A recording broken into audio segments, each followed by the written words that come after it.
The camera's right there. Okay. I am here with Sarah Britt Ginta. She is a teacher in New Hampshire, and she just reviewed my lesson that I did. We just finished reviewing the lesson, and so I'm going to have a conversation just on the points outlined here based on your analysis of the student learning evidence. Establish what has been learned and by whom, and what has not been learned and by whom, and who needs additional support. Is there anyone that stood out to you in the lesson that you think? Yeah, there's definitely most of the older kids pretty much understood everything in the lesson, but there's a couple of the younger kids that seemed like they struggled, especially Jack and Joe. Seemed like they struggled a little bit more. Yeah, I noticed that too, and I think that both of them might be behind significantly. So that's just something to keep looking at. All right, and then it says to formulate how effective your instructional design was based on planning and teaching, as evidenced by the data collected on student process and products of learning. And the data that I collected was mainly the activity at the end when they did their adjective, and then the comparative and the superlative. So like sunny, sunnier, sunniest, that kind of thing, what they turned in. Did you get a chance to see that? Did you think that was an effective way to do it, or is there something else I could have done?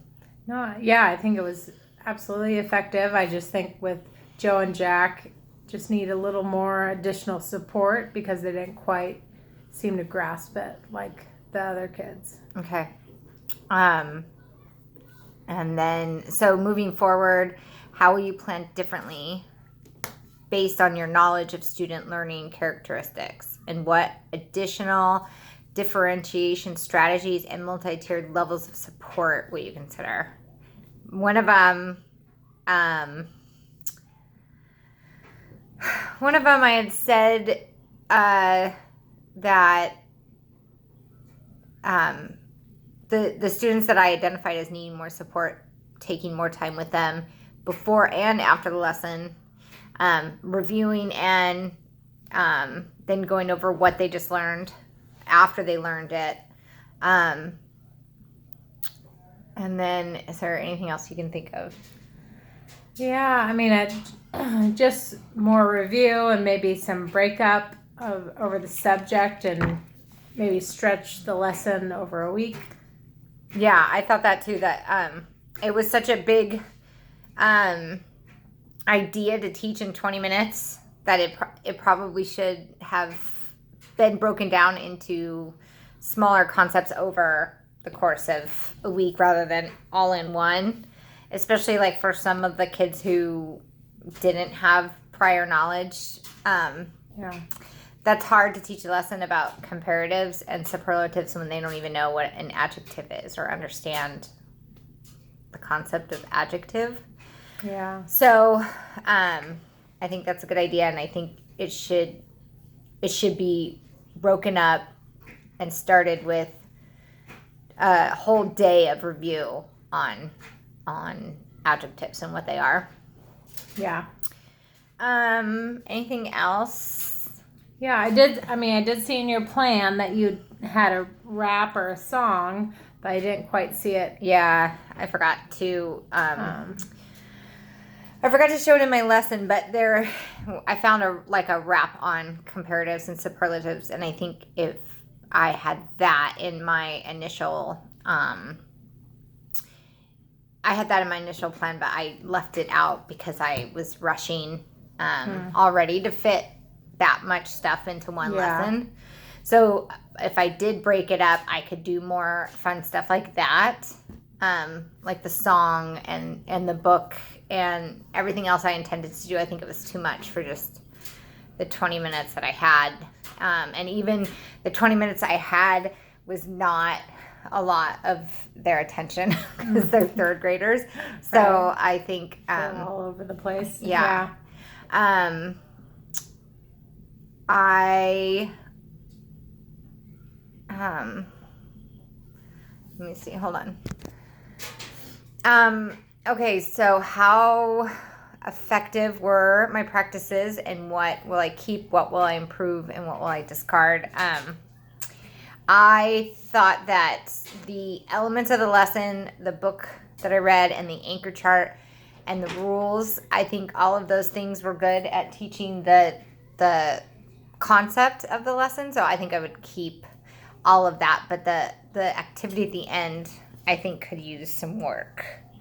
Yeah, I mean, it seems like the kids were interested, but it could be awesome if they had a little more things to work with, maybe different mediums, like they could paint or do sculptures or something else where it kind of would engage different learners a little more. If I made it more of like a special art project, maybe it would engage them more, and give them more time to work on it, because I only gave them like 10 minutes or 15 minutes, and I could tell that they really wanted to be doing it longer. Yeah. So I think that's good. I think if I spent just more time on it. And then upon this, like, what new understanding do I have about my own teaching practices?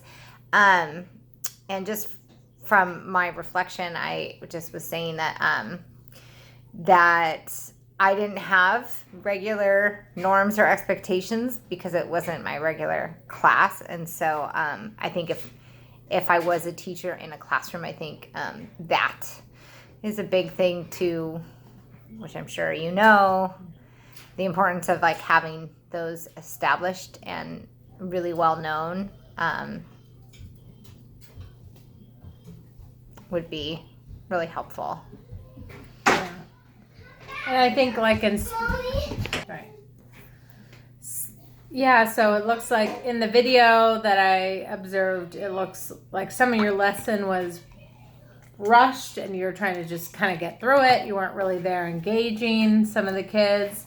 And I think if you're going to do it over again, that it would be, and maybe it was just being recorded, because I know for me that's really awkward if someone's watching me, but if you're going to do it again, maybe feel less rushed, and also just be aware of each kid and where they're at, and really help them feel engaged during the lesson, and that you could understand where kids are struggling and kind of target it more towards them. Yeah, I was rushing, and I think I packed too much into the one lesson, because it is kind of a bigger concept. But I think if I was, a third grade teacher in a third grade classroom, and I had the ability to structure my days differently, I think I could spread that out over a week, and it would give me a lot more time to like unpack each element of the lesson better and more effectively, for sure. And then this is asking, what have I learned about myself as a teacher?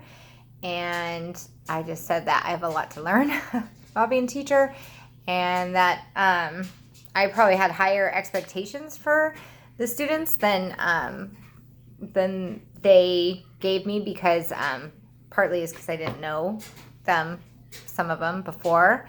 And then I also didn't feel confident in my abilities with ELL or IEP students as well, that I still have a lot to learn about that, and noticing children and what are the red flags for disabilities and stuff like that. I really need to, I have a lot to learn as far as that goes as well. And then the last question is, as a professional learner, where do I need to continue and grow? And that's my same answer, I guess, just that I need to grow better in IEP and ELL accommodations for students. Oh yeah, and I think with each kid, you realize when you teach different lessons that each kid needs something different, and be more aware of your audience and saying, oh, this kid might need a little more structure in this, or a little more time, and kind of reading your audience is a part of growing as a teacher. Yeah, for sure. Thank you for your time, and bye. Bye.